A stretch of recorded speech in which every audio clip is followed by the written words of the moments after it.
आज हम लोग पढ़ेंगे उद्वासल कर्ण खौरठा नाटक, जो श्रीनिवास पानोरी के द्वारा ही लिखा गया है। तो नाटक में हम लोगों को 4 नाटक पढ़ना था।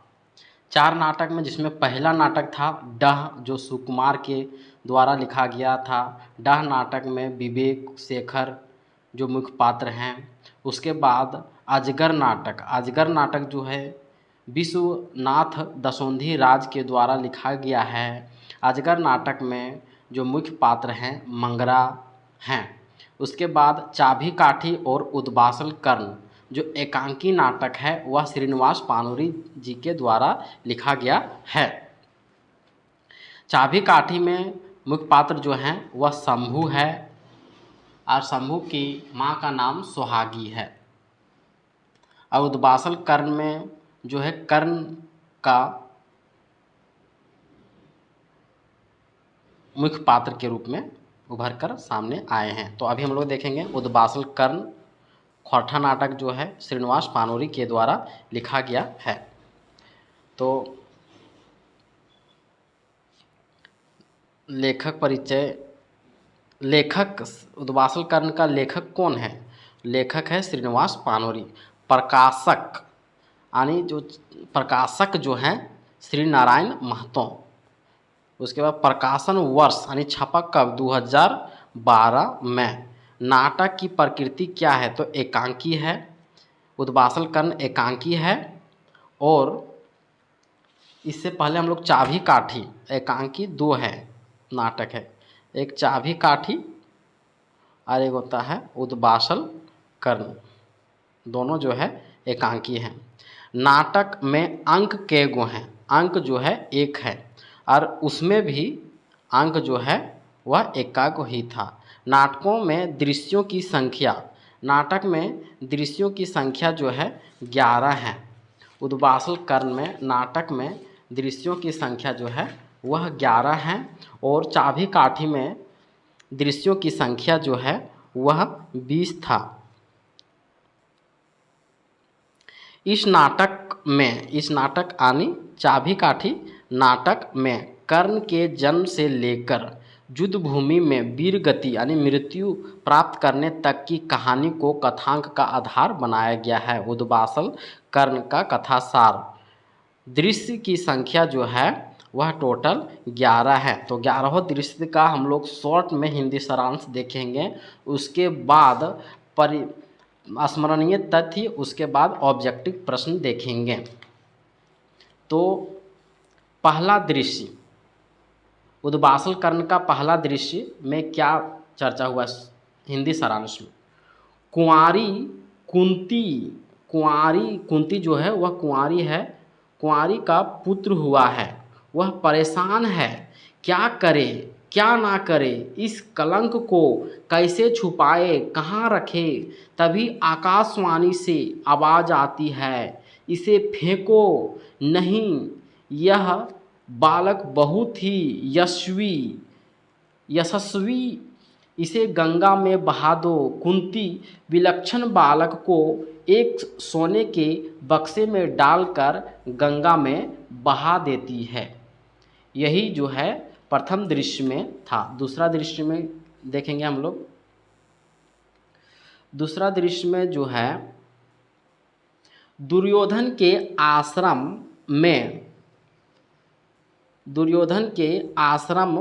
में गुरु जो है द्रोणाचार्य अर्जुन को दुनिया का श्रेष्ठ धनुर्धर बनाने के लिए लगा हुआ है। आगे की योजना पर अर्जुन से चर्चा कर रहा है। तभी कर्ण का प्रवेश होता है। कर्ण अपना परिचय देकर गुरु द्रोण से अपना शिष्य बनाने का आग्रह करता है।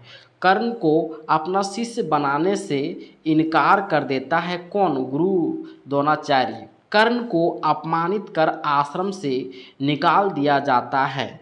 तब वह परशुराम की शरण में जाने का निश्चय कर लेता है। तीसरा दृश्य हम लोग देखेंगे।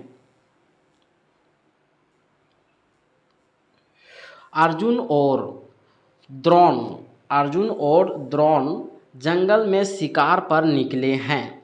इसके साथ गए कुत्ते का मुंह एकलव्य बंद कर देता है। मुंह जो है कौन बंद कर देता है? एकलव्य।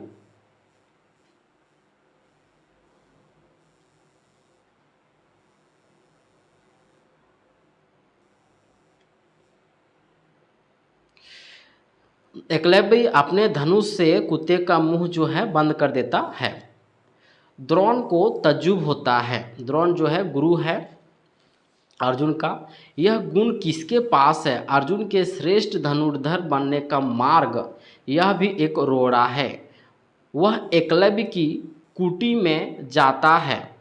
वहाँ अपनी मूर्ति को गुरु मानकर धनुर्विद्या सीखने वाले युवक एकलव्य को पाता है। गुरु द्रोण एकलव्य से गुरु दक्षिणा के रूप में अंगूठा कटवा कर ले लेता है। एकलव्य द्रोण के इस व्यवहार पर चिंतन करता है कि मैं छला गया हूँ। सिर्फ बल क्षमता होने से नहीं बल्कि बुद्धि और युक्ति भी चाहिए जो मुझ जैसे सीधे के पास नहीं है। चौथा दृश्य हम लोग देखेंगे।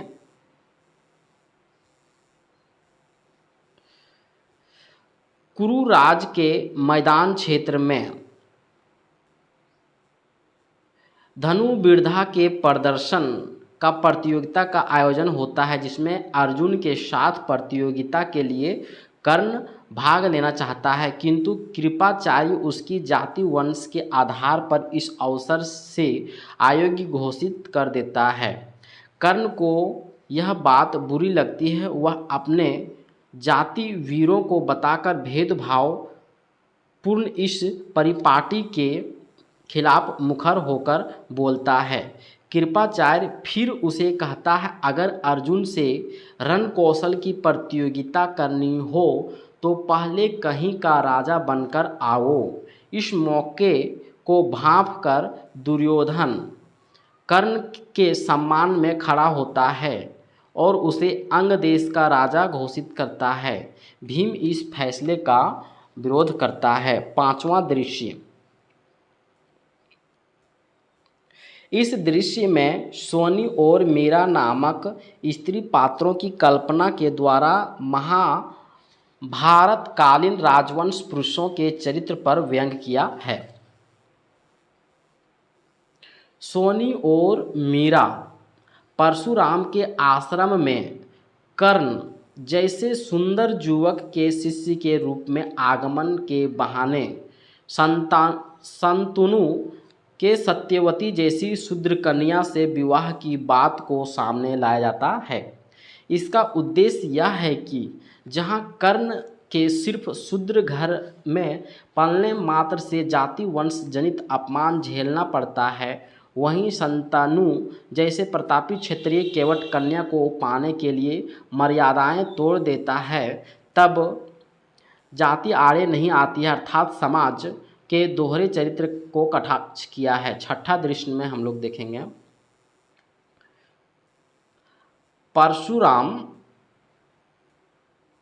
परशुराम कुटी में कर्ण की जंघा में सर रखकर सोते हैं। परशुराम जो है कुटिया में कर्ण के जांघ में अपना सर रखकर सोते हैं। परशुराम जब घोर निद्रा में थे तब एक धरती कीट कर्ण की जांघ को काटने लगता है। रक्त की धारा बहकर परशुराम के शरीर पर पहुंचती है। परशुराम की नींद टूट जाती है। परशुराम इसका कारण जानकर कर्ण से खुश होने की बजाय नाराज हो जाते हैं। उन्हें विश्वास हो जाता है कि यह ब्राह्मण युवक नहीं है, क्योंकि इतनी सहन शक्ति ब्राह्मण में नहीं हो सकती। वह कर्ण को झूठ बोलकर उनसे शिक्षा लेने के अपराध में श्राप देते हैं कि मेरे द्वारा सिखाई गई विद्या ऐन वक्त पर कोई काम नहीं आएगी। कर्ण को पछतावा होता है कि अर्जुन को डराने को मेरी अभिलाषा माटी में मिल गई। सातवां दृश्य। पांडव वनवास से लौट आए हैं। दुर्योधन उन्हें राज्य को का कोई हिस्सा देने से इनकार करता है। युद्ध की स्थिति बन गई। कृष्ण सोचते हैं युद्ध से भयानक परिणाम होगा, कितनी सुहागिन विधवा होगी, कितने बच्चे अनाथ होंगे, कितनी माँओं के लाल खत्म होंगे, सियार कुत्तों के लिए आनंद के दिन होंगे। कृष्ण इस संभावित विभीषिका को रोकने के उद्देश्य से दुर्योधन को समझाता है। 8वां दृश्य, दुर्योधन की राम सभा में विदुर, धृतराष्ट्र, भीमकर्ण, दुशासन आदि बैठे हैं। दुर्योधन घोषणा करता है कि युद्ध के बिना पांडवों को सुई की एक नोक के बराबर धरती देने के लिए तैयार नहीं हूँ। कृष्ण के युद्ध ना करने के प्रस्ताव को ठुकराने के साथ ही कृष्ण को बंदी बनाने का आदेश दिया जाता है। कृष्ण जो है सुदर्शन चक्र घुमाकर सबकी शक्ति को निरस्त कर देता है और सभा से कृष्ण निकल जाता है। पीछे पीछे कर्ण भी निकलते हैं। कृष्ण कर्ण को उसके जन्म का रहस्य बताते हुए उसे अपने भाइयों का साथ देने का आग्रह करते हैं। उसे प्रस्ताव देते हैं कि वह कुंती का बड़ा पुत्र होने का नाते राजा बनने का अधिकारी वही होगा। लेकिन कर्ण कृष्ण के इस प्रलोभन से विचलित नहीं होता है। वह दुर्योधन को धोखा देकर चरित्र में दाग लगाना नहीं चाहता है। 9वां दृश्य, शाम के समय कुंती कर्ण के पास जाती है। वह इस बात का खुलासा करती है कि कर्ण उसी का सगा बेटा है। कर्ण इस पर कटाक्ष करता है कि यह बात आज क्यों याद पड़ी, जब मेरा अपमान हो रहा था तब क्यों नहीं। लाचार कुंती पूछती है कि अर्जुन को तुम अपना दुश्मन क्यों मानते हो। कर्ण बताता है कि उसके अहंकार और मुझे किए गए अपमान के चलते। कुंती की कातर विनती से कर्ण द्रवित नहीं होता। वह बस इतना ही कहता है कि तुम्हारे 5 बेटे ही बच्चे रहेंगे, जिसमें मैं रहूं चाहे अर्जुन। अर्जुन मेरा शत्रु है और रहेगा। उसे मैं छोड़ नहीं सकता। यह मेरी लाचारी है, इसके लिए मुझे क्षमा करेगी। दृश्य 10वां, दृश्य 10वां, कर्ण स्नान करके उठकर सूरज को प्रणाम करता है। तब ब्राह्मण वेश में इंद्र उसे कवच कुंडल मांग लेते हैं। उसे छल करके उसकी जन्मजात शक्ति को छीन लेते हैं। 11वां दृश्य में युद्ध भूमि में कर्ण के रथ का चक्का जमीन में धंस जाता है। अर्जुन के साथ भयंकर लड़ाई के दौरान कर्ण जब अपने रथ के चक्के को निकालने के लिए उतरता है, तभी कृष्ण अर्जुन को उकसाते हैं कि बढ़िया मौका है, तीर चलाकर मारो। कर्ण कहता है, मैं अभी निहत्था हूँ, मुझे इस समय मारकर कलंक मत लो अर्जुन। लेकिन अर्जुन कृष्ण के इशारे पर रथ से उतरे कर्ण पर बाण चला देता है। कर्ण वहीं गिर जाता है, अंतिम सांसें गिनने लगता है। तभी अपयश ब्राह्मण का वेश धरकर कर्ण से अपने पिता की अंतिम क्रिया में मदद की मांग करता है। कर्ण बड़े ही धर्म संकट में पड़ता है। अंतिम समय में मेरे पास कोई ब्राह्मण खाली हाथ लौटेगा, यह कलंक लेकर मैं मरूंगा, यह तो बहुत ही अनुचित होगा। तभी आकाशवाणी से आवाज़ आती है कि तुम्हारे दांतों में सोना लगा हुआ है, उसे देकर तुम अपने दान व्रत का पालन करो। कर्ण वही करता है, अपने दांत तोड़कर यश को दे देता है। नाटक यहीं समाप्त हो जाता है। अब हम लोग देखेंगे स्मरणीय तथ्य। ख्वाठा नाटक साहित्य का यह पहला नाटक है। ख्वाठा साहित्य इतिहास का यह पहला नाटक है। यह नाटक श्रीनिवास पानूरी ने बंगला नाटक से खोरठा रूपांतरण किया है। यह नाटक महाभारत के कथा प्रसंग पर आधारित है। यह नाटक का नायक जो है वह कर्ण है। कर्ण के चरित्र के आधार पर लेखक ने समाज में जाति भेद की संकीर्ण और अवांछित व्यवस्था पर चोट की है। सोनी और मीरा नामक दो काल्पनिक नारी पात्रों के माध्यम से कुलीन समुदाय के दोहरे और दोगले चरित्र पर प्रश्न किया गया है। कर्ण के चरित्र को एक प्रतिभावान दलित युवक के रूप में दिखाया गया है जिसे जाति आधारित समाज छला जाता है। एकलव्य के साथ हुए दल का उल्लेख कर तत्कालीन समाज के कुटिल चरित्र को उजागर किया है। सुयश और अपयश नामक दो अन्य काल्पनिक भाव पात्रों के द्वारा समाज के दो प्रकार चरित्र का संकेत किया है। कर्ण की दानवीरता की अंतिम समय तक परीक्षा ली जाती है जिसमें वह सफल होता है। पौराणिक कथा पर आधारित यह नाटक वर्तमान समय में भी तथाकथित निम्न जातियों के उच्च मेधावी छात्रों के साथ होने वाले भेदभाव के साथ जोड़कर देखा समझा जा सकता है। नाटक जाति भेद को एक अमानवीय सामाजिक व्यवस्था बताता है। अब हम लोग पढ़ेंगे वस्तुनिष्ठ प्रश्न। श्रीनिवास पानूरी जी के खोरठा कविता लागय। श्रीनिवास पानूरी जी के खोरठा कविता लागय।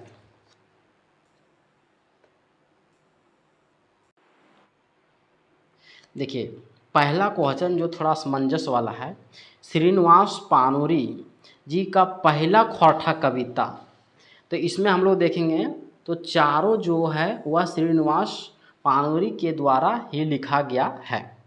तो इसमें पहला पूछा है तो पहला जो है वह बाल किरण है और दूसरा जो है वह दिव्य ज्योति है। उसके बाद तीसरा जो है वह माला के फूल है और चौथा जो है वह आँखी का गीत है। दूसरा प्रश्न हम लोग देखेंगे, उद्वासल कर्ण नाटकें एकांकी नाटक के रचना कौन बच्छर भेल है।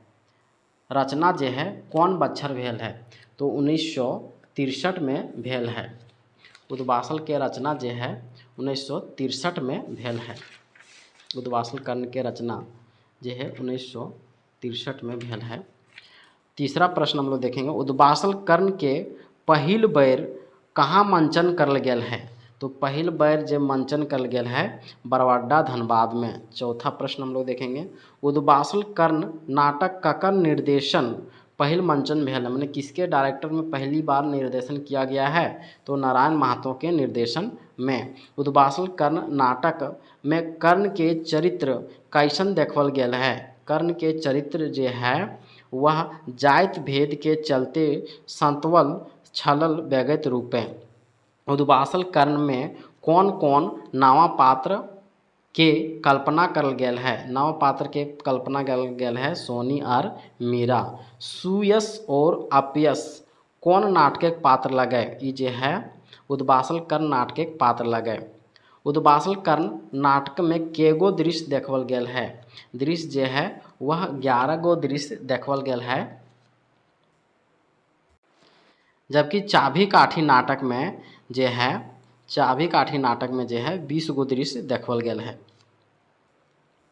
उद्वासल कर्ण में कईगो अंक है, उद्वासल कर्ण में कईगो अंक है, अंक जो है उद्वासल कर्ण में 1 है और चाभी काठी में भी नाटक में अंक जो है 1 है। उद्वासल कर्ण नाटक कहिया छपल है, उद्वासल कर्ण नाटक जो है वो छपल है 2012 में और चाभी काठी नाटक जो है वह छपल कहिया है, तो 2006 में छपल है। 11 नंबर देखेंगे, श्रीनिवास पानूरी जी कौन कौन पत्रिका के संपादन कर ले है, तो श्रीनिवास पानूरी जी कौन कौन पत्रिका के संपादन कर लिए है, तो ये आंसर जो है आप लोग कमेंट में बताएंगे 11 नंबर का।